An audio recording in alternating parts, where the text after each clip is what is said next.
ఇంకొకటండి, కొంతమంది నేను పొరపాటున ఒక్కొక్కసారి ఎప్పుడైనా నెంబర్ నేను హైడ్ చేయటం మర్చిపోయినప్పుడు ఆ నెంబర్ చూసి వేరే ఎడిటర్లు మా ఫోటోగ్రాఫర్లకు ఫోన్ చేస్తున్నారంట. నాకు ప్రతిదీ కూడా మా ఫోటోగ్రాఫర్లు చెప్తారు. ఒకటి గుర్తుపెట్టుకోవాలి, ప్రొఫెషనల్ ఎడిటర్లు ఎవరో కూడా బెగ్గింగ్ చేసి అడుక్కోరు. ఎందుకంటే స్కిల్ ఉన్నప్పుడు వర్క్లు వాళ్ళు ఎప్పుడు బిజీగా ఉంటారో. ఎప్పుడు కూడా నేను ఈ వేళకి నాకు వర్క్ అని ఏ ఫోటోగ్రాఫర్ షాపులు తిరిగి లేకపోతే ఫోటోగ్రాఫర్కి ఫోన్ చేసి నేను అడగలే.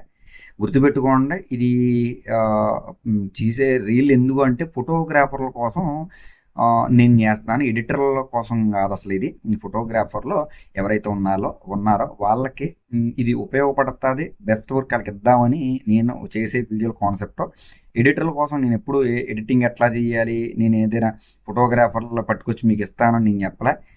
మ్యాక్సిమం 90% చేయరు. ఒక 10% ఎడిటర్లు ఏంటి అంటే వేరే ఫోటోగ్రాఫర్లు ఎట్లాంటి, ఇప్పుడు నాకు స్క్రీన్ మీద నెంబర్ కనిపించట్లేదు, ఇప్పుడు నెంబర్ కనిపిస్తే వాళ్ళ దగ్గరికి వెళ్ళి బెగ్గింగ్ చేస్తున్నారు. ఈ బెగ్గింగ్ చేసే పద్ధతి మంచిది కాదు. ఒకవేళ మీరు బెగ్గింగ్ చేసిన ఫోటోగ్రాఫర్ అన్నప్పుడు తెలుస్తుంది స్కిల్ బేస్డ్ ఎవరో ఏంది కథా కార్యక్రమం అన్నది తెలుస్తుంది. దీన్ని ఒకటి దృష్టిలో పెట్టుకుని రాయల్టీగా హుందాగా జీవించడానికి ప్రయత్నం చేయండి. మీకు స్వస్థ వర్కులు సంపాదించుకోండి. నేనేదో రీల్లో చేస్తానో ఎక్కడో కింద నెంబర్ కనిపించింది, ఆ నెంబర్ కనిపించింది, ఫోన్ చేసి నాకు ఆల్బమ్లు ఇవ్వండి, నేను పీడిఎఫ్లో పెడతాను, నా దగ్గర పెద్ద స్టాఫ్ ఉన్నారు, నా దగ్గర ఎంత తోపు ఉన్నారంటే, ఇంత పెద్ద స్టాఫ్ మెయింటైన్ చేస్తున్నారంటే ఎంత వర్క్ ఉండాలి మీకు? వర్క్ అడగవలసినంత నెసెసిటీ ఏముంది? ఇప్పుడు నాకు ఉంది, స్టాఫ్ ఉండరు, నేను ఎవరిని పెట్టుకోను. ఎందుకంటే ఈ ఫీల్డ్ గురించి నాకు తెలుసు. ఇక వర్క్లో ఎడిటింగ్లు చేసి నిలబెట్టి మనం పనులు చేయించి పరిస్థితులు కాదు ఇప్పుడు. అందుకు నాకు తెలుసు, నేనే 14 ఏళ్ళ నుంచి ఫీల్డ్లో ఉన్నాను, నేను ఎవరిని ఎడిటర్లను పెట్టుకోను కూడా.